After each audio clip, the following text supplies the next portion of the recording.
Shalom Aleihim. Selamat pagi Bapak Ibu, Saudara terkasih dalam Tuhan. Pagi ini kita boleh kembali beribadah kepada Tuhan.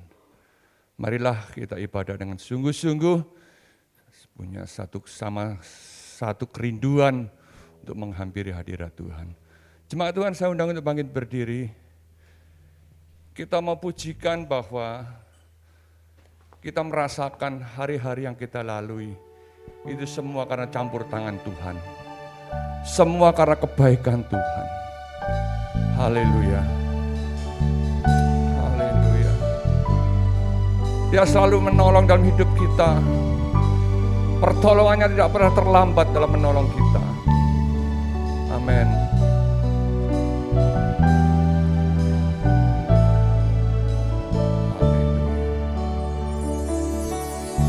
Katakan, Bapa, Engkau sungguh baik.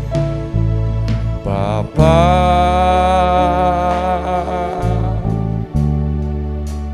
Engkau sungguh baik. Benar Tuhan, kasih-Mu melimpah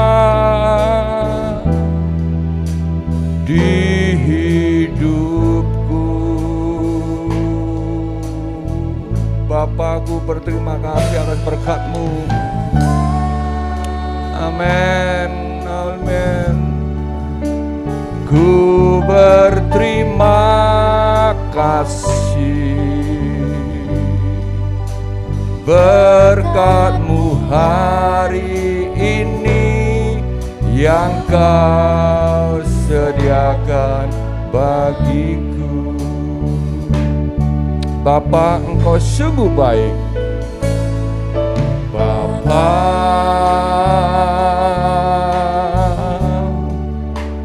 Engkau sungguh baik. Kasih-Mu melimpah di hidupku. Kasih-Nya selalu melimpah. Oh, Bapa,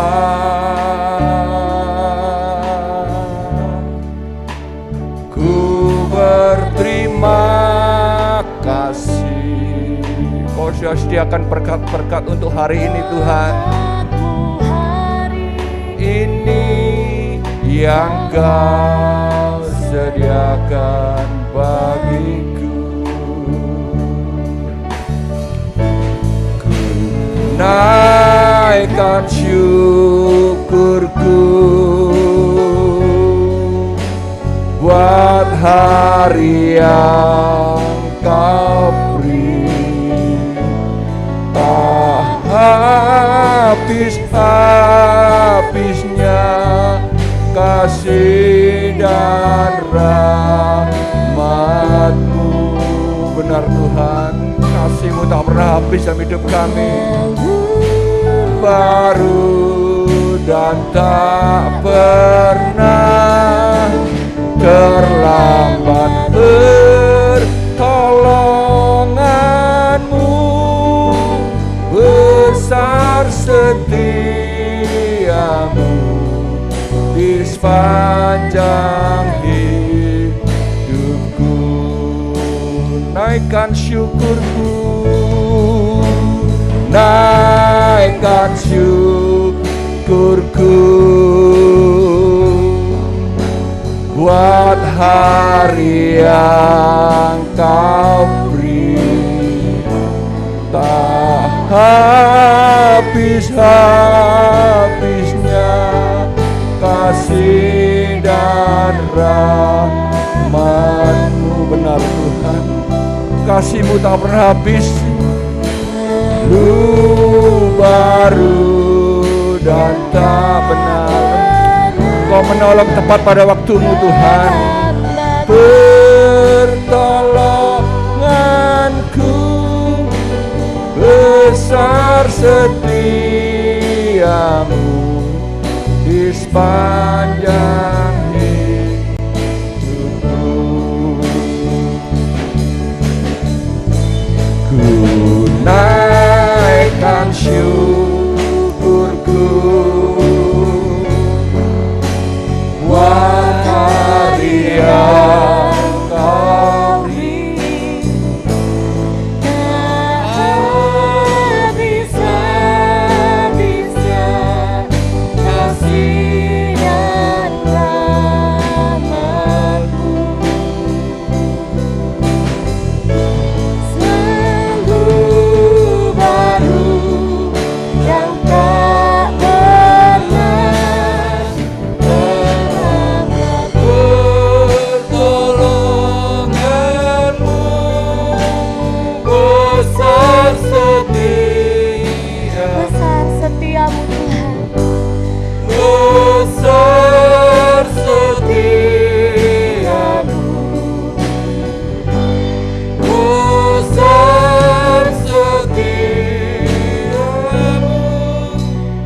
kehidupan kami.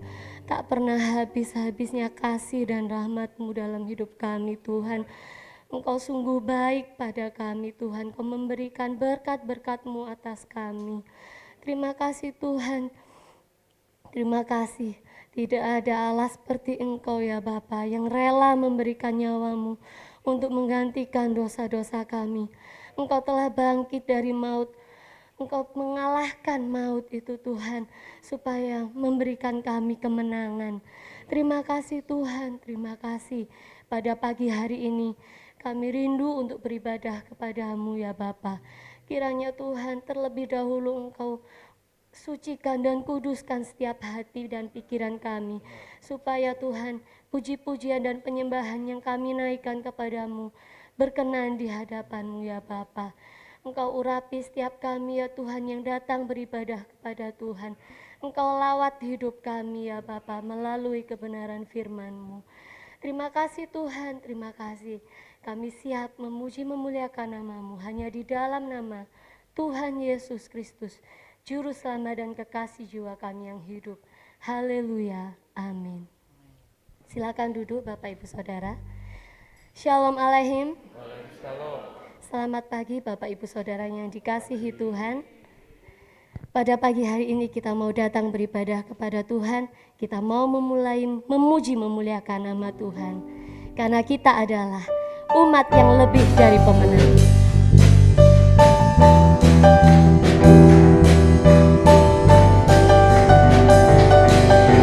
Dengan percaya katakan pada Tuhan.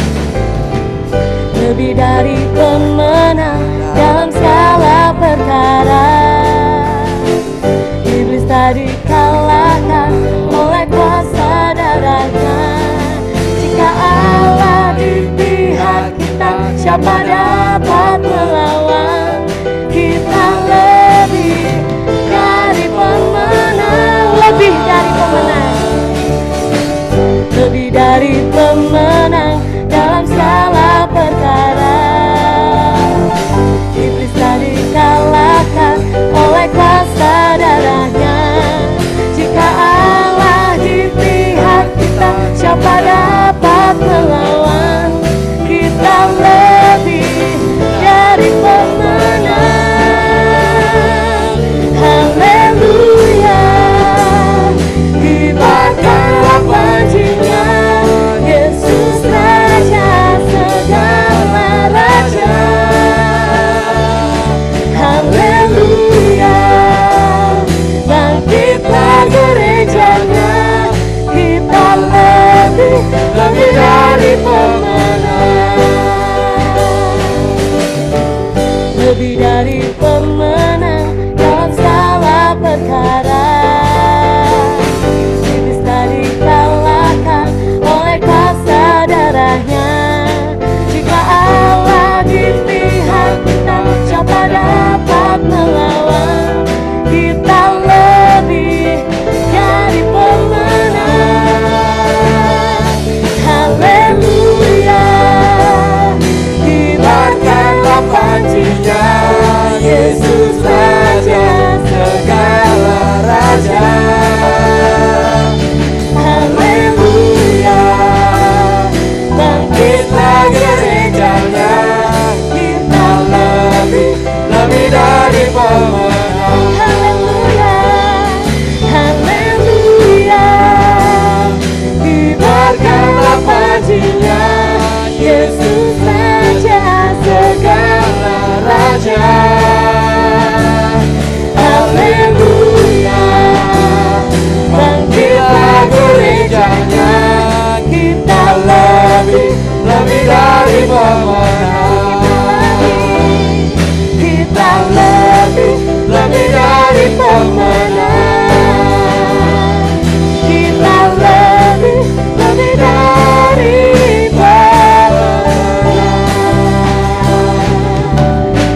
Haleluya, puji nama Tuhan. Kita lebih dari pemenang, dan kita sudah menerima sukacita dari surga mengalir dalam hidup kita.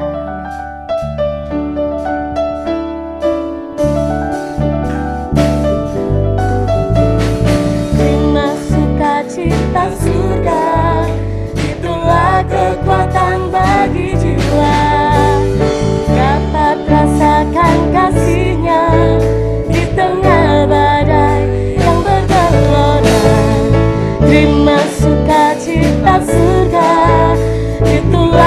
kekuatan bagi jiwa.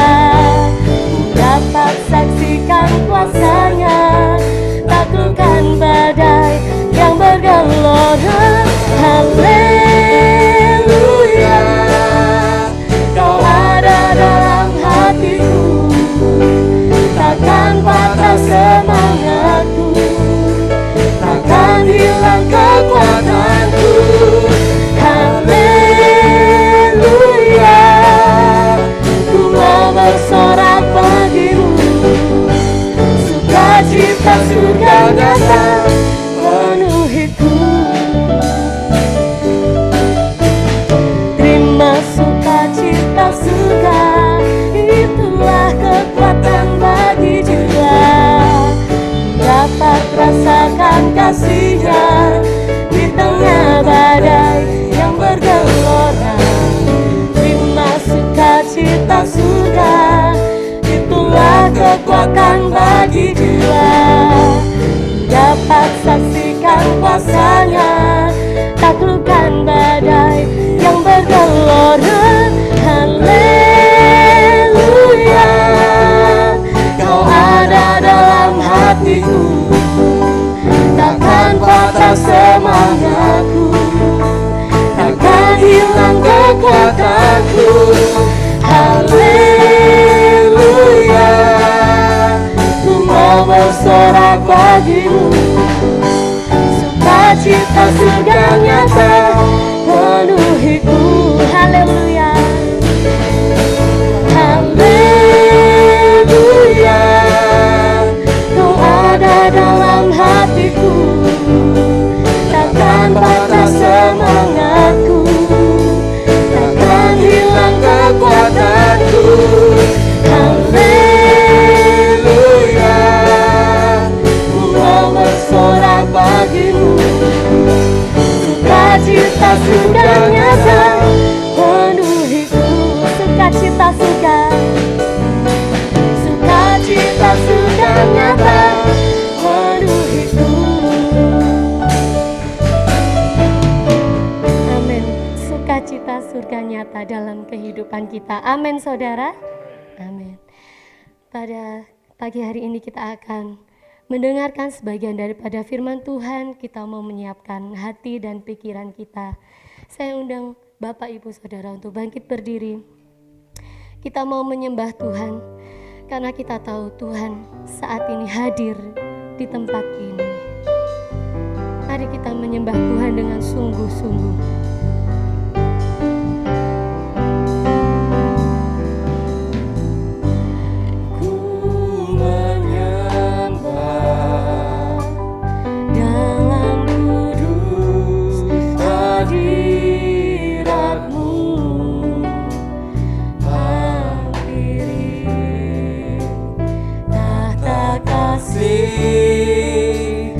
Karuniamu Bapa,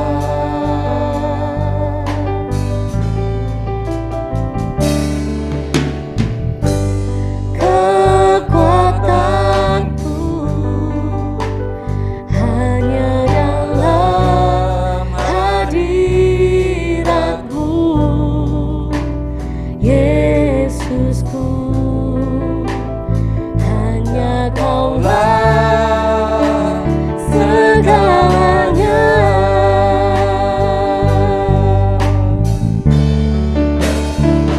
Ku yakin Kau hadir di sini, ku rasakan kuasa yang tak terbatas.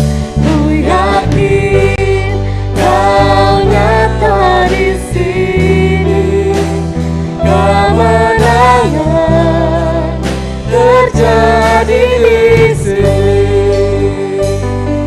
Kami menyembah Tuhan. Ku menyembah dalam kudus hadirat-Mu.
atas.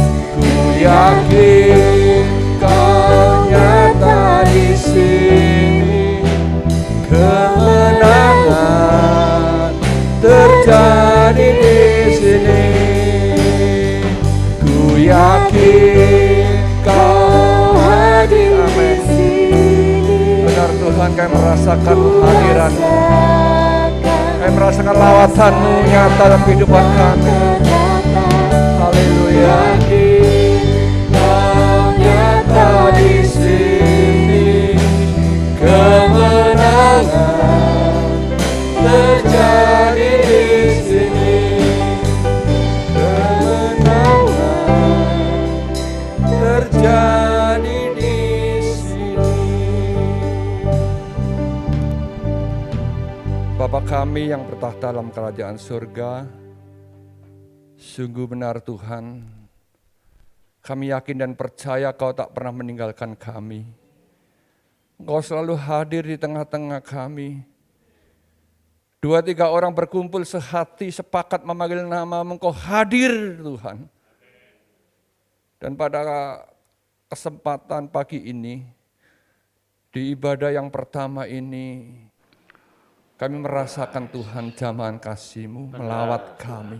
Amin. Kami merasakan kehadiran-Mu Tuhan. Puji Tuhan. Kami boleh bersama-sama dengan Tuhan bersekutu. Kami boleh bersama-sama dengan Tuhan merasakan kebaikan dan kemurahan kasih-Mu Tuhan. Terima kasih Tuhan, terima kasih kalau Tuhan sudah lawatan campur tangan dalam ibadah kami pada pagi ini. Di mana puji-pujian kami boleh menjadi persembahan yang berbau harum di hadapan Tuhan.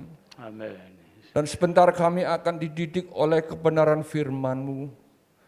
Mari Tuhan sampaikan apa yang Tuhan mau dan inginkan dalam setiap kami yang hadir pada pagi ini. Melalui hamba-Mu yang sudah Kau persiapkan.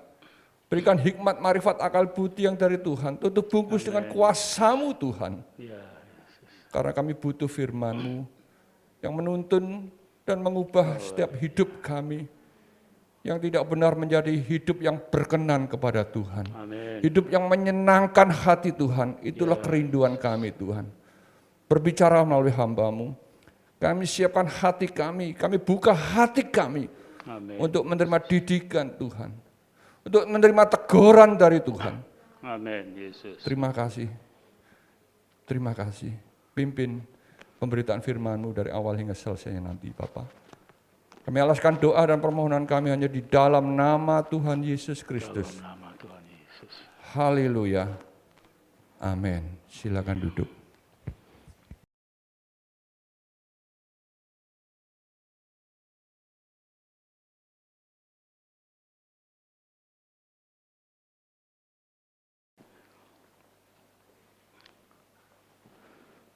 Selamat pagi Bapak Ibu sekalian.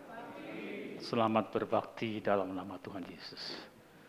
Kita semakin bisa melihat, menampak tentang kekuatan kuasa Tuhan yang begitu luar biasa. Di tengah-tengah gelombang, di tengah-tengah tantangan dan rintangan, kita masih bisa melihat dengan jelas kekuatan dan kuasa Tuhan. Mari kita akan membaca bersama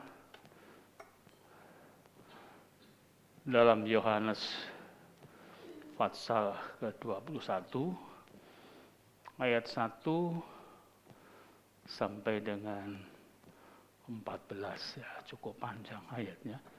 Kita bangkit berdiri.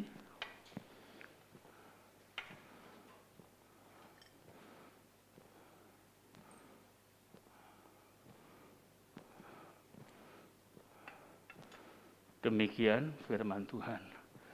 Kemudian Yesus menampakkan diri lagi kepada murid-muridnya di pantai Danau Tiberias. Dan ia menampakkan diri sebagai berikut. Di pantai itu berkumpul Simon Petrus, Thomas yang disebut Didimus, Nathanael dari Kana yang di Galilea, anak-anak Zebedius, dan 2 orang muridnya yang lain. Kata Simon Petrus kepada mereka, "Aku pergi menangkap ikan." Kata mereka kepadanya, "Kami juga pergi juga dengan engkau." Mereka berangkat lalu naik ke perahu. Tetapi malam itu mereka tidak menangkap apa-apa.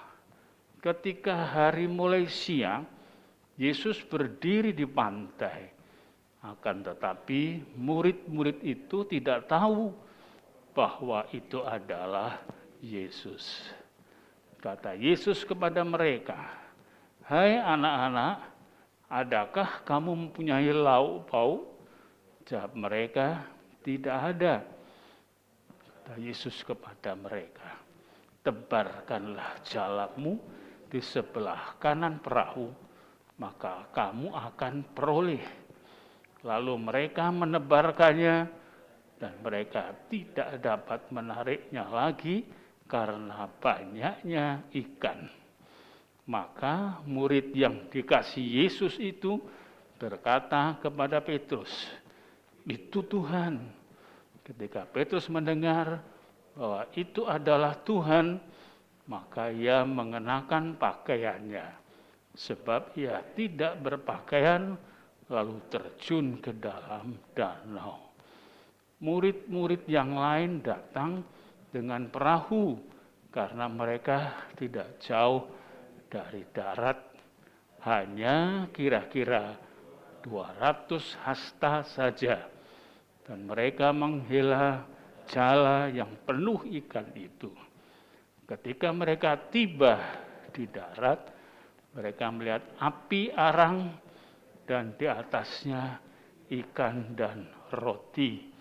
Kata Yesus kepada mereka, "Bawalah beberapa ikan yang kamu tangkap itu." Simon Petrus naik ke perahu, lalu menghela jala itu ke darat, penuh ikan-ikan besar. 153 ekor banyaknya, dan sungguh pun sebanyak itu, jala itu tidak koyak. Kata Yesus kepada mereka, "Marilah dan sarapanlah." Tidak ada di antara murid-murid itu yang berani bertanya kepadanya, "Siapakah engkau?" Sebab mereka tahu bahwa itu adalah Tuhan. Yesus maju ke depan, mengambil roti dan memberikannya kepada mereka. Demikian juga ikan itu. Itulah ketiga kalinya Yesus menampakkan diri kepada murid-muridnya sesudah ia bangkit dari antara orang mati. Berbahagialah aku jika aku mendengarkan firman Allah dan melakukannya. Amin. Silakan duduk. Saudara sekalian, peristiwa tentang kebangkitan Tuhan tentu didahului dengan kematiannya. Tidak ada kebangkitan kalau tidak ada kematian. Dua situasi itu memberikan satu kondisi yang berbeda. Tatkala kematian, maka yang terjadi adalah kekalutan, kekacauan dari formasi rasul-rasul ini. Tatkala kebangkitan dan penampakan seterusnya, itu membuat satu pengembalian formasi dari kerasulan. Tiap peristiwa tentu ada akibat-akibat yang ditimbulkannya. Saudara sekalian, kita harus ingat, iblis itu mencoba mematahkan semangat kita dalam berbagai sisinya, dalam berbagai kenyataannya, dalam berbagai caranya. Kita ingat, tatkala Tuhan Yesus beliau digoda, habis berpuasa, Maka pada ayat terakhir, godaan yang terakhir, diusirkan dan kalimatnya cukup jelas. Maka iblis pergi daripadanya dan menunggu saat yang tepat. Ingat ya, iblis itu selalu membuat strategi yang begitu pas, tepat. Beberapa waktu yang lampau, saya sudah menyampaikan kepada jemaat, ya, penglihatan apa yang saya lihat, gereja ini dihancurkan, hancur, saudara ya. Ini semuanya sudah tidak ada bentuk bangunan berdiri. Saya diberi berkas-berkasnya, ya, diikat rapi diberikan kepada saya. Saya kemudian heran ya, hancur kok tidak ada yang menghancurkan, tapi hancur begitu rupa. Kemudian kira-kira sebulan lagi dapat penglihatan lagi, gereja ini dihancurkan, salibnya mau direbut, saudara ya, dipatahkan salibnya itu. Tapi cepat ini pergumulan, salib itu cepat saya pegang, saya berebut, dan tidak ada massa, tidak ada orang, tidak ada apa-apa. Itu roh, berarti yang sedang hendak menghancurkan itu. Maka itu salib sudah patah sebelahnya, dan tatkala akan dirampas oleh kekuatan, saya tangkap, saya rebutkan. Salib tetap harus menjadi milik saya. Dan kita harus tahu, saudara, tidak ada salib, tidak ada apa? Tidak ada mahkota. Saudara, tanpa salib tidak ada mahkota. Ingat itu. Karena itu perlu salib itu kita pertahankan dalam hidup. Jangan mencari sebuah kenikmatan. Nah, kita melihat tatkala Tuhan Yesus beliau dilihat secara kasat mata oleh murid-murid bahwa telah meninggalkan mereka secara fisik, wafat, mati, maka kita lihat bagaimana tanggapan murid-murid yang sebetulnya menjadi penganjur cikal bakal pemberitaan Yesus. Ya. Kemudian Yesus menampakkan diri lagi kepada murid-muridnya di pantai Danau Tiberias. Danau Tiberias atau daerah Galilea. Ia menampakkan diri sebagai berikut. Seterusnya dituliskan di situ, Simon Petrus ada, Thomas ada, Nathanael ada, dan kedua anak Zebedius juga ada. Nah, saudara, di situ kemudian dilanjutkan dengan satu penjelasan lebih jauh. Ya. Kata Simon Petrus kepada mereka, aku pergi menangkap ikan. Itu pekerjaan lamanya. Aku pergi menangkap ikan. Kata mereka kepadanya, kami pergi juga dengan engkau. Jadi semua rekan-rekannya, Simon Petrus yang berkata demikian, kemudian bisa mempengaruhi Nathanael, lalu kedua anak Zebedius.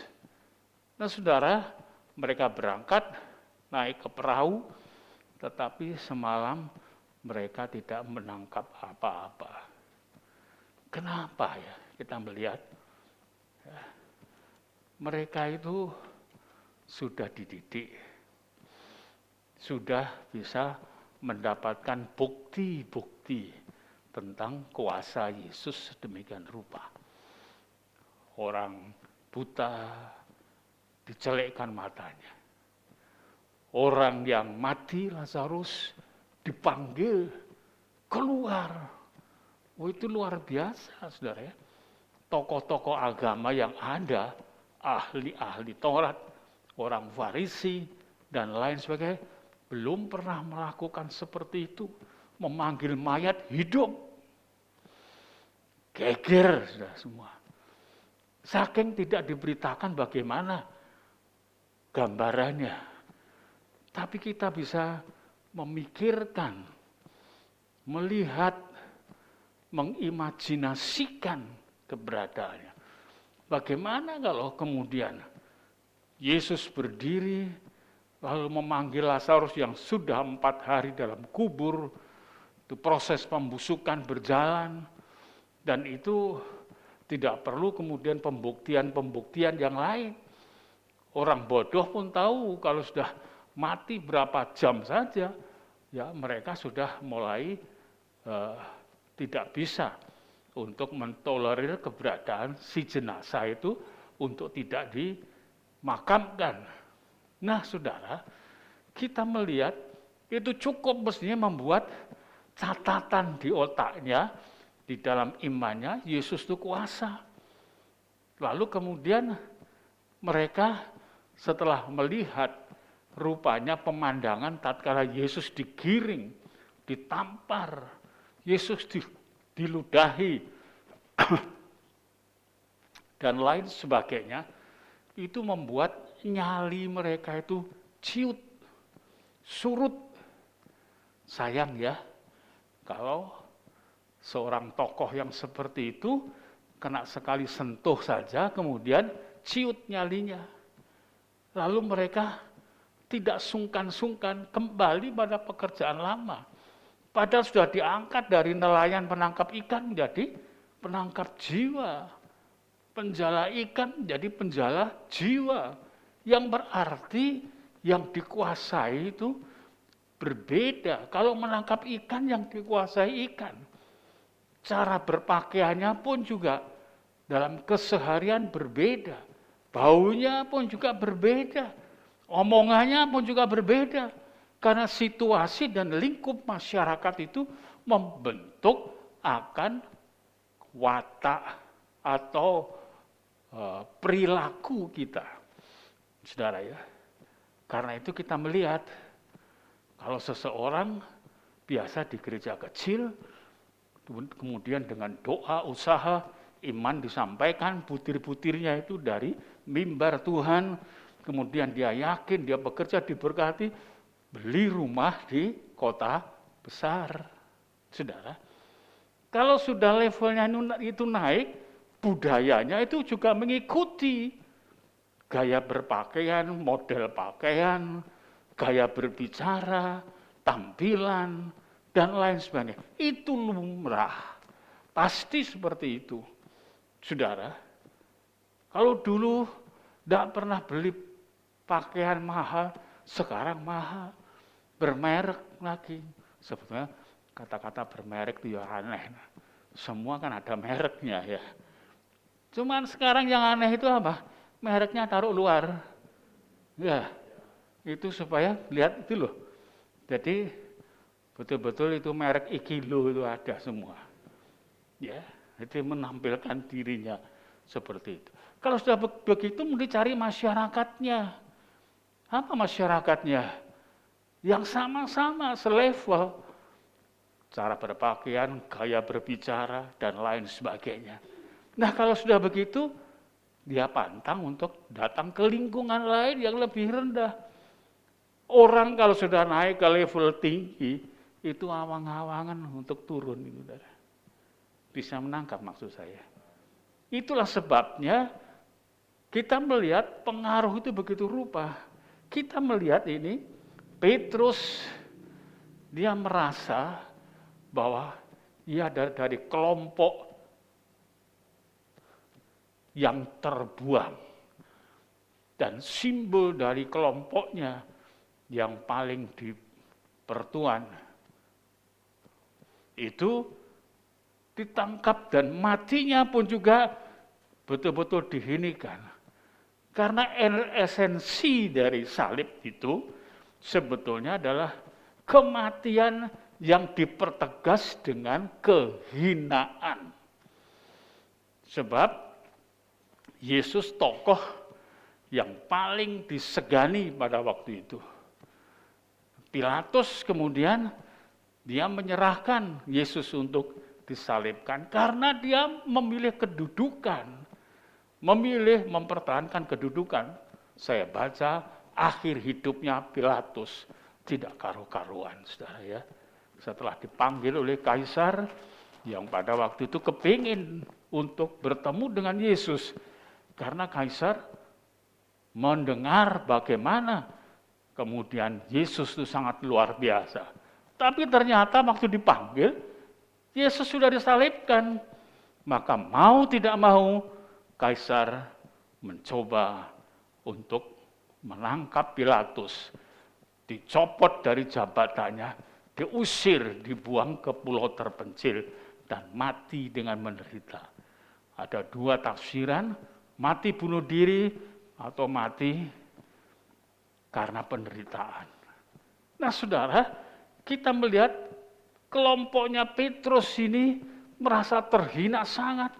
Semua orang melihat Yesus disalibkan. Bagaimana kemudian? Maka dia mencoba untuk membangun kehidupan kembali yang lama. Setelah mereka merasa terbanting, terperosok dari cara hidup yang tadinya penuh dengan kemegahan, penuh dengan segala pujian. Kalau Yesus dipuji, muridnya juga dipuji. Kalau Yesus, mereka diikuti banyak orang, dikagumi, muridnya pun juga dikagumi. Kali ini terlempar semuanya. Maka itu kita melihat Simon Petrus mengatakan, aku pergi menangkap ikan. Saudara, perhatikan ini. Ini pilihan yang paling bodoh. Paling bodoh. Saya membaca ini, saya ingat beberapa anak Tuhan yang tinggalkan Yesus. Duh, ngeri. Ada yang sudah ada di gereja sini. Dia punya kesalahan soal keuangan. Itu waktu. Ya. Dan saya tidak memberikan tindakan apa-apa kecuali teguran arahan saja. Saudara, cuma bedanya dia itu ketahuan. Dosa itu ketahuan dan tidak ketahuan, itu sana yang paling tahu. Hati-hati ya. Nah, saya melihat hidupnya langsung merosot, ngeri. Kondisi ekonominya, kondisi dari badannya, kondisi dari kehidupan pekerjaannya. Aduh, susah. Yang satu lagi begitu. Belum, umurnya masih belum sampai 40. Putih semua rambutnya. Kalau saya ini nanti bulan Mei 76. Putih ini malah saya bangga. Saya dulu tuh kepingin rambut yang abu-abu gitu loh. Ya, jadi bukan putih, bukan hitam. Tapi sekarang dikasih Tuhan putih semua. Nah, saudara, kita melihat ini adalah satu konsep pemikiran yang dibawa ke standar duniawi. Pergi menangkap ikan, pengalamannya dia bisa meningkatkan kehidupannya. Dan jangan lupa, kalau seorang tokoh itu kemudian dia menyimpang konsepnya dari standar yang diharapkan, maka ia akan mempengaruhi yang lainnya. Karena itu hati-hatilah yang sudah melayani Tuhan, yang sudah mulai belajar untuk mengerti tentang pekerjaan Tuhan. Jangan mundur. Jangan mundur. Tema dari khotbah pada pagi ini adalah misi penampakan Yesus yang ketiga kalinya. Apa misinya itu? Adalah untuk perintah supaya lekat dengan Tuhan, makin dekat dengan Tuhan. Digoncang harus makin dekat dengan Tuhan, saudara ya. Sebab kalau tidak digoncang, orang tidak akan berhati-hati. Supaya kita lebih cermat. Saya juga merasakan itu. Saya sakit, lu istri kok terus langsung ikut sakit. Saya turun 15 kilo, dia juga turun 10 kilo. Jadi kurus. Waktu pakai bajunya itu, bukan pakai baju, saya bilang, "Mah, kamu itu diuntal baju." Saking kurusnya, saudara. Terus bagaimana? Apakah harus berpikir, kok melayani kok jadi seperti begini? Oh tidak. Harus lebih dekat dengan Tuhan. Ini mestinya mereka tidak boleh menghancurkan formasi kerasulannya. Mereka harus betul-betul lebih mempererat itu. Amin, saudara.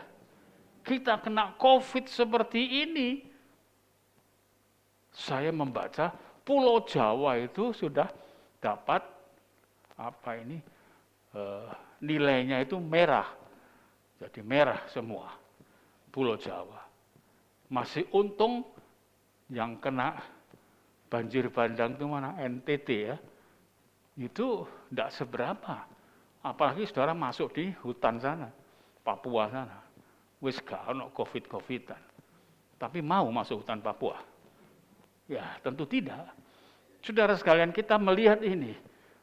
Mereka menangkap ikan semalam-malaman. Tidak mendapatkan apa-apa. Hati-hatilah dalam hal ini. Jauh dari Tuhan. Itu berarti jauh dari sumber berkat pemeliharaan Tuhan. Jangan dikira kalau kita mendapatkan kesusahan seperti ini, lalu tinggalkan Tuhan. Diizinkan Tuhan penderitaan itu. Di dalam kitab Filipi, pasal yang pertama, ayat 29.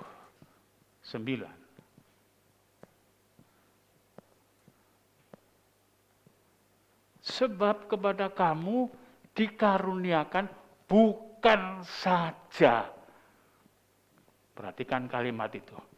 Bukan saja untuk percaya kepada Kristus. Jadi bukan hanya untuk percaya kepada Kristus, untuk beriman.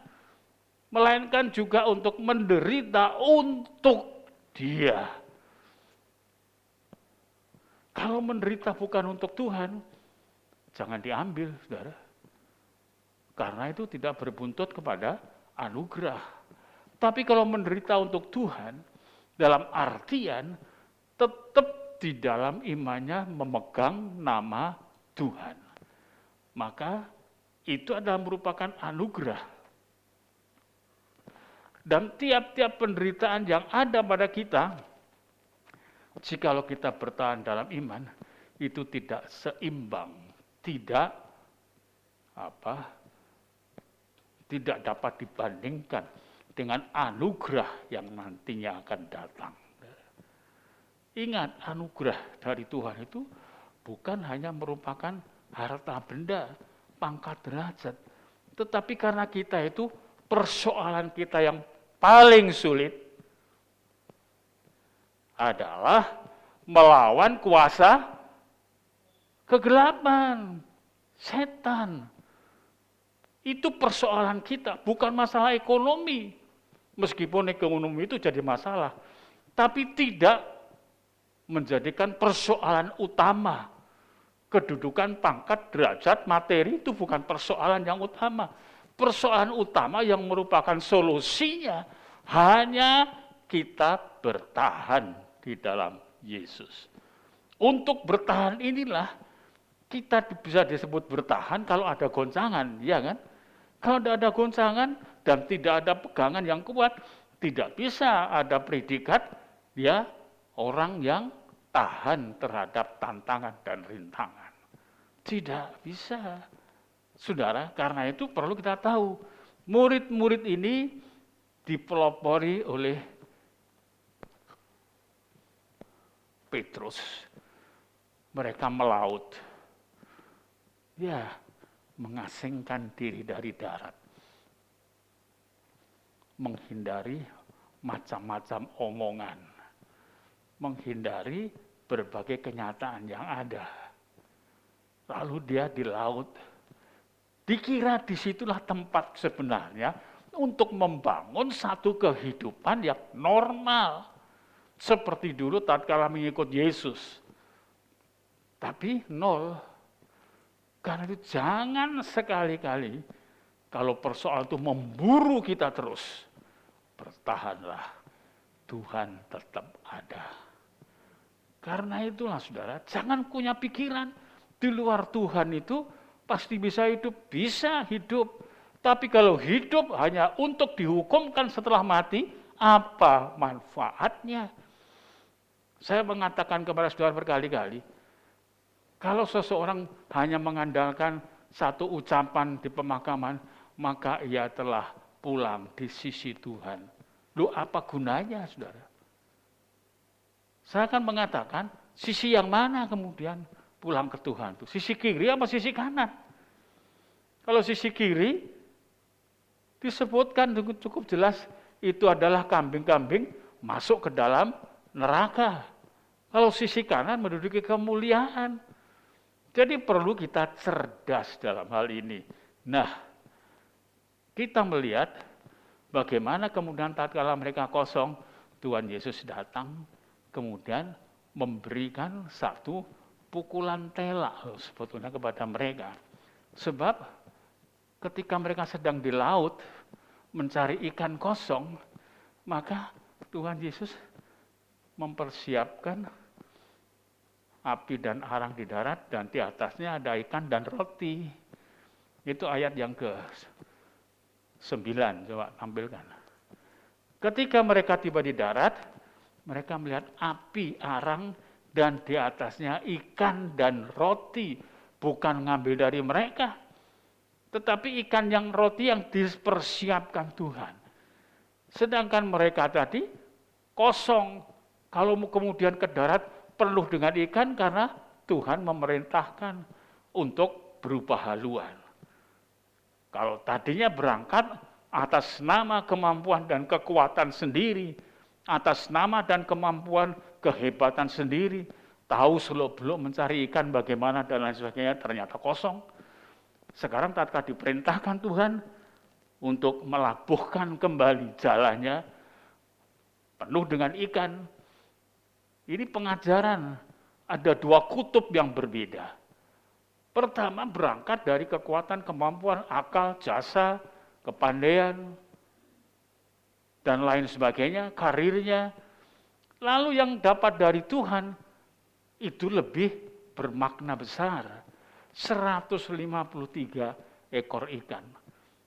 Ada yang menyelidiki, ternyata di Tasik Tiberias itu jumlah jenis ikannya 153. Itu katanya, saudara ya. Tidak tahu ya. Apa itu membangun sensasi atau bagaimana, saya kurang tahu ya. Tapi yang jelas di situ sebutkan 153 ekor ikan. Luar biasa.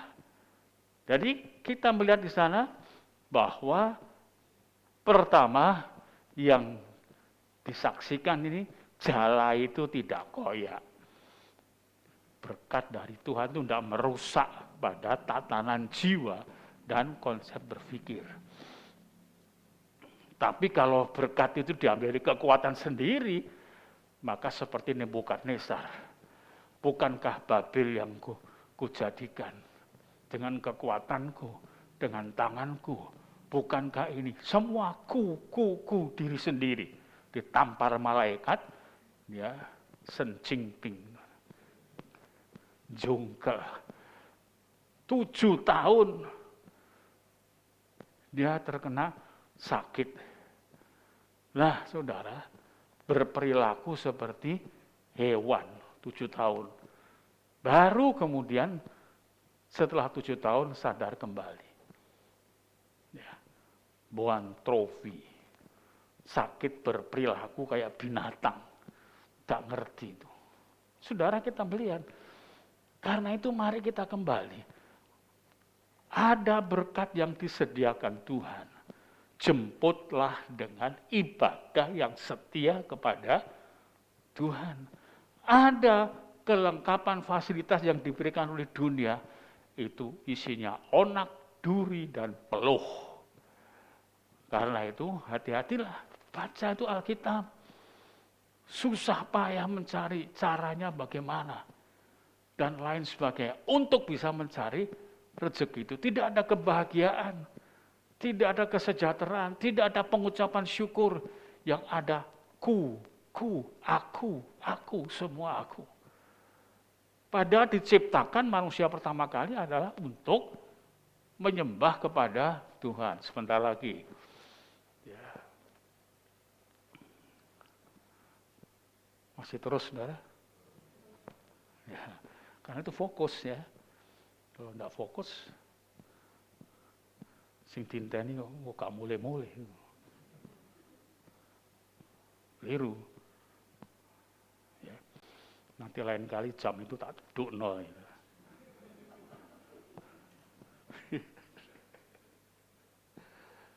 Ya, lu laopo datang gereja tadi itu kan gitu terus dan akhirnya. Nah, kembali ke sini. Saudara perhatikan di situ. Di situ kemudian Tuhan Yesus membangun satu perbandingan kan. Kasarnya, lihat kamu kalau dengan kekuatanmu sendiri tidak bisa. Tapi tetap aku menjadi sang pemelihara. Itu kesimpulannya. Ayat yang pertama sampai ayat yang ke-14. Kesimpulannya. Sekarang kita melihat pekerjaan penampakan Tuhan Yesus itu tadi saya katakan apa misinya? Mengikuti lagi. Nanti saudara baca di rumah. Ayat 15 sampai dengan ayat yang ke-19.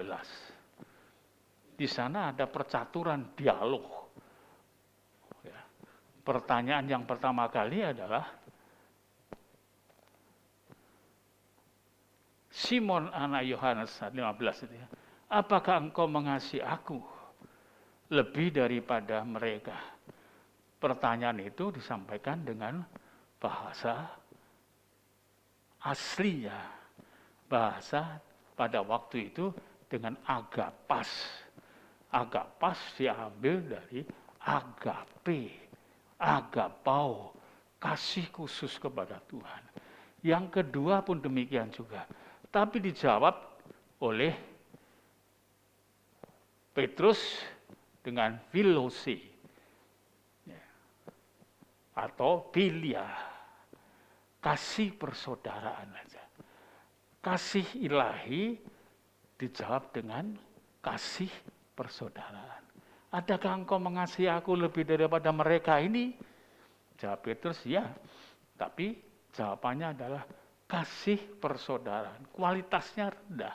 Tidak ada pengorbanan, saudara ya. Kalau mengasihi Tuhan itu penuh dengan pengorbanan. Sampai kemudian pada yang ketiga kalinya seperti itu. Lalu Tuhan Yesus ya dalam penampakan itu memberikan satu penegasan. Ayat yang ke-19, ikutlah aku. Jadi pada waktu engkau masih muda, engkau pergi kemana-mana menurut keberadaan keinginanmu. Tapi setelah tua, engkau akan diikat dan engkau akan dibawa kemana pergi. Harus mengikuti. Endingnya terakhir dia berkata, ikutlah aku. Saudara, lalu kemudian pada ayat 20 sampai dengan 23, di sana ada lagi percaturannya. Petrus, ya, yang tadinya pertama kali, dia mempunyai inisiatif pergi ke laut cari ikan. Tuhan dengan pernyataannya, tidak dengan perkataan, pernyataannya pun juga menyatakan, ikutlah aku, sebab apa yang dicari dia di laut, nol, tidak dapat apa-apa.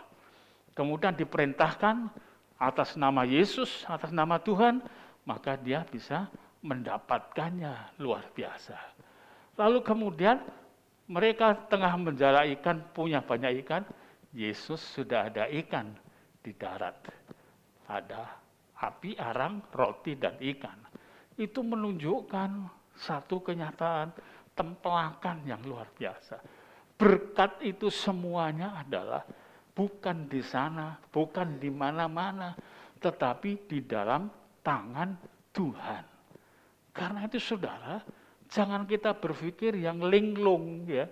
Berpikir linglung, berpikir yang bodoh-bodoh, berpikir yang tidak jernih. Oh di sana sampai ada yang mengatakan begini, aku di sini tidak bisa ya. Dulu ada satu anak Tuhan, bukan anak Tuhan ya, saudara yang ada di Lamongan, jadi di sini. Dia orang luar pulau. Jadi di sini, dari tempatnya sana dia tidak jadi. Di Lamongan jadi. Kemudian dia mungkin berpikir, aku begini jadi, aku sekarang hendak mengadu keuntungan di Jakarta. Pasti jadi. Karena bukankah dengan kekuatanku dan pergi Jakarta. Dari Jakarta, kembali ke Lamongan, jadi lagi. Jadi bukan karena kekuatan, bukan karena kemampuan, bukan karena tempat, tapi karena memang Tuhan itu menghendaki satu istilah kasih yang universal. Karena begitu besar Allah mengasihi isi dunia ini, karena begitu besar, ini sudah menyatakan kasihnya Tuhan. Kasih Allah kepada dunia ini. Itu kasih yang sifatnya umum, tidak menjaminkan satu keselamatan. Baru kemudian setelah dikaruniakan anaknya itu supaya barang siapa percaya kepada dia beroleh hidup yang kekal. Tidak binasa tapi beroleh hidup yang kekal. Jadi kita harus tajam mengamati ayat per ayat itu. Apa kalimat yang disampaikan? Bagaimana pengertiannya?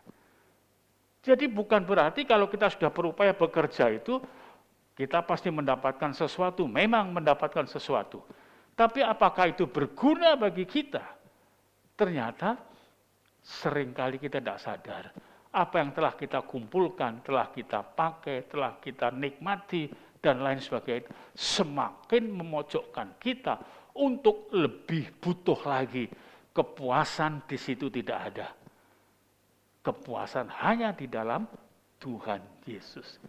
Kalau kita duduk diam setia di hadapan Tuhan, itu satu hal yang luar biasa. Nah kita melihat, kemudian pada waktu diceritakan juga pertanyaan Petrus kepada Tuhan, dan terakhir itu disebutkan, bagaimana kiranya, ya, ayat yang ke-21 atau 20 aja mulai.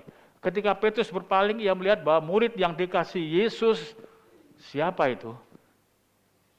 Yohanes, ya, mengikuti mereka, yaitu murid yang pada waktu mereka sedang makan bersama duduk dekat dengan Yesus dan berkata, Tuhan, siapakah dia yang akan menyerahkan engkau? Ketika Petrus melihat murid itu, maksudnya yang berkata tadi itu, dan kemudian ditunjukkan diajukan kepada Yesus, dan Tuhan Yesus mengatakan cukup membuat tempelakan. Jikalau aku menghendaki supaya ia tinggal hidup sampai aku datang, itu bukan urusanmu. Dia tanya, Tuhan bagaimana dengan murid itu? Dia ada kecemburuan, masih ada. Bagaimana nasibnya?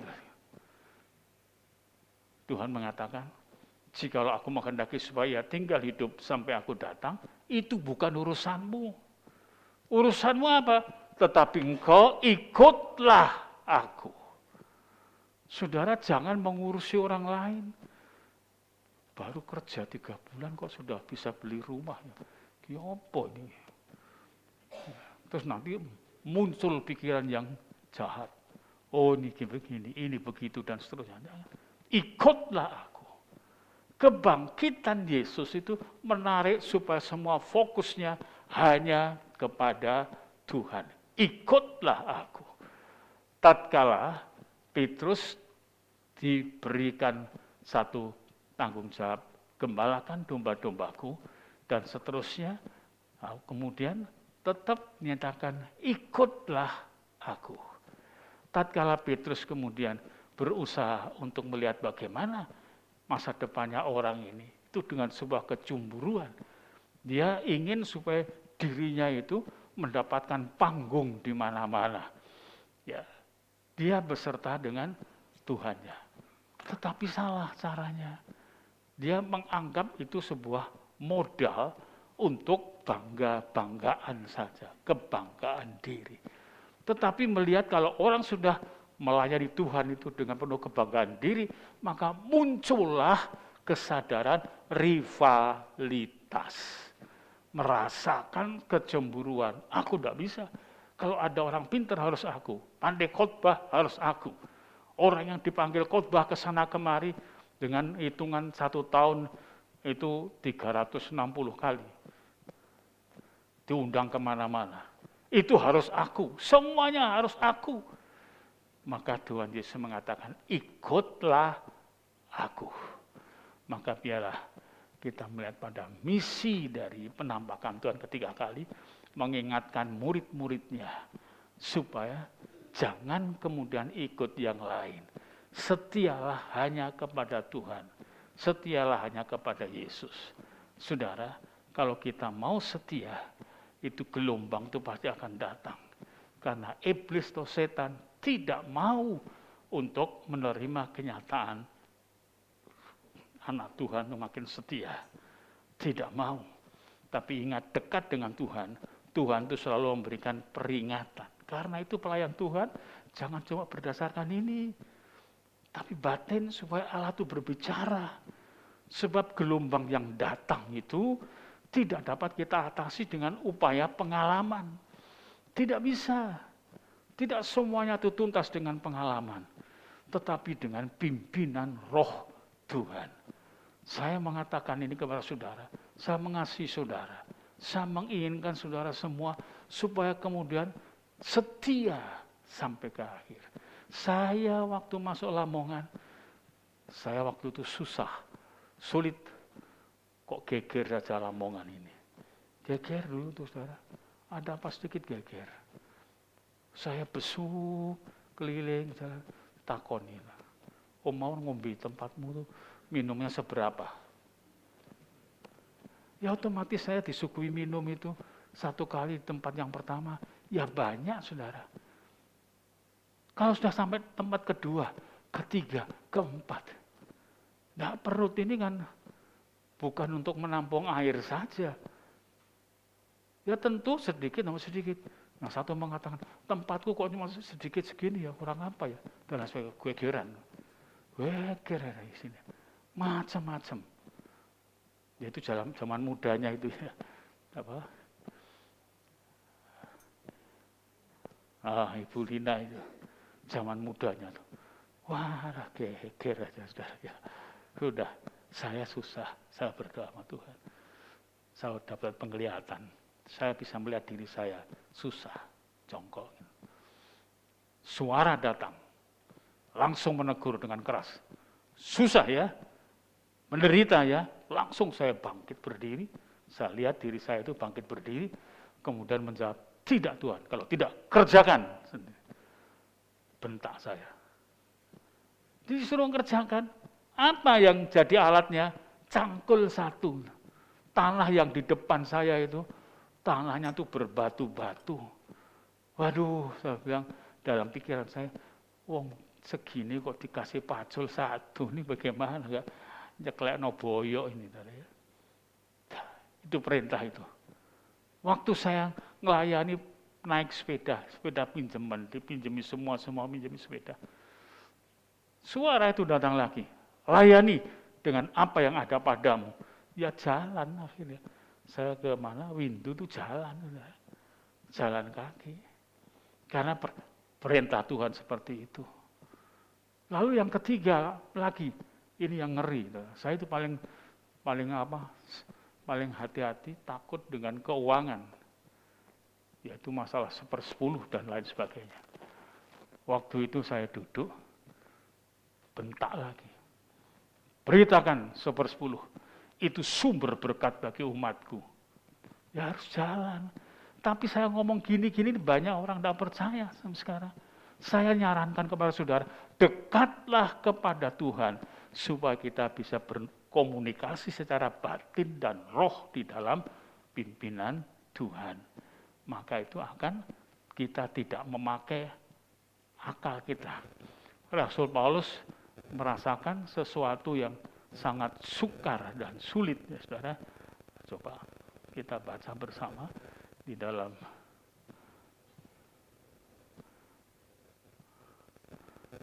Satu Korintus ya.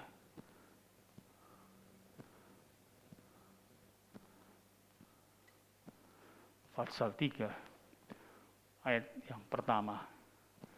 Dan aku, saudara-saudara, pada waktu itu tidak dapat berbicara dengan kamu seperti dengan manusia rohani, tetapi hanya dengan manusia duniawi yang belum dewasa dalam Kristus. Susulah yang kuberikan kepadamu, bukanlah makanan yang keras, sebab kamu belum dapat menerimanya, dan sekarang pun kamu belum dapat menerimanya. Ini keluhan Paulus. Komunikasi itu harus komunikasi yang betul-betul kedua-duanya bisa mengerti. Tetapi Paulus kesulitan. Gak bisa untuk berkomunikasi, gak bisa untuk diajak ngomong, karena memang pikirannya berbeda, standarnya rohani dengan duniawi. Sulit, saudara. Karena itu saya anjurkan, mari kita bersama-sama lebih setia, lebih tulus di hadapan Tuhan, lebih menyerahkan diri kepada Tuhan, supaya tatkala kita berkomunikasi, tidak kemudian frekuensinya berbeda, tapi frekuensinya sama, kena, sehingga kita bisa jelas. Mari pada pagi ini kita semakin dekat dengan Tuhan ya. Ikutlah Tuhan. Kita naikkan pujian yang terakhir.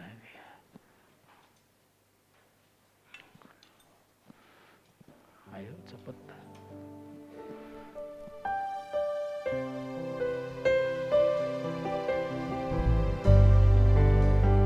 Ku menyembah dalam kudus hadirat-Mu, hampiri kata kasih karuniamu Bapa. Oh puji Tuhan, amin. Kekuatanku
haleluya, haleluya,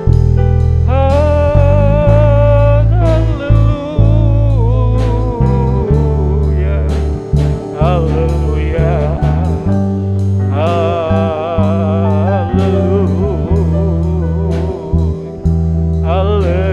haleluya, kemenangan Tuhan, turunkan kemenangan daripadamu, kuasa kebangkitanmu Tuhan, haleluya.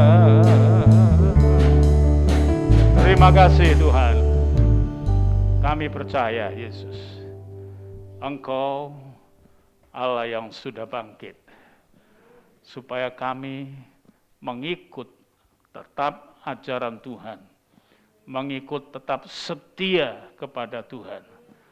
Walau apapun yang mencoba untuk melanggar, melanda, gelombang kecil, gelombang besar, biar tidak bisa untuk melepaskan kami dari keterikatan dan keberadaan kami yang menjadi pengikut Yesus, setia sampai ke akhir. Dan kami tahu Tuhan, di lebuh pantai yang ada seberang sana, Engkau sedang menunggu tentang martir-martirmu, orang-orangmu yang setia, dan mereka telah mendapatkan hak tinggal di sana, di dalam sorgamu yang mulia. Terima kasih Tuhan, terima kasih, yang sakit Kau sembuhkan, yang susah Kau beri penghiburan, yang mulai lemah kendor dalam imannya Tuhan bangkitkan, tumbuhkan kembali. Rumah tangga Tuhan berkati dengan kasih yang mula-mula dari Engkau Tuhan, sehingga semuanya dalam kondisi yang penuh dengan mengasihi Tuhan semua.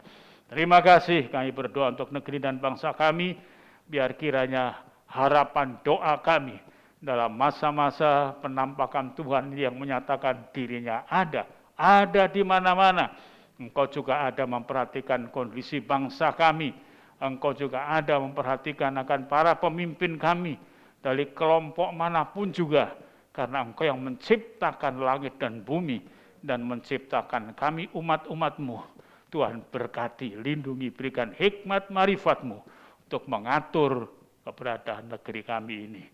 Terima kasih Tuhan, berkati gereja-Mu ini, kuatkan gereja-Mu ini, semakin berkembang, bertumbuh di dalam Tuhan, hanya mengikut Tuhan. Terima kasih Tuhan, kita angkat tangan di hadapan Tuhan. Segala puji, hormat, syukur, ku naikkan kepadamu, Allah Bapa, Allah Putra, Allah Roh Kudus. Amin.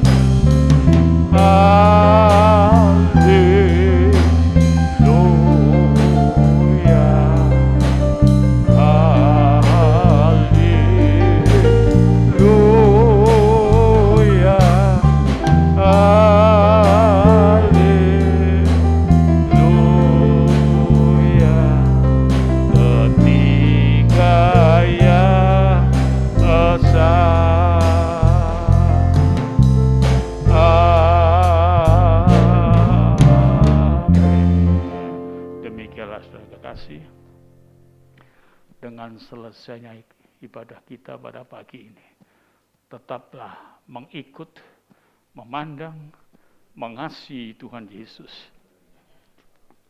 Ia yang menjadi penolong kita bersama. Bagaimanapun keadaan kita, Dia selalu ada di dekat kita. Kemudian pulanglah, diberkatilah kiranya seluruh kehidupan kita semuanya, tanpa terkecuali. Demikianlah saudara, terimalah anugerah Bapa dari sorga, kasih sayang, rahmat, damai, sejahtera dalam Kristus Yesus Tuhan kita, dan dalam persekutuan kuasa Roh Kudus yang menghibur kita bersama senantiasa, mulai sekarang sampai selama-lamanya. Dalam nama Tuhan Yesus Kristus. Haleluya. Amin.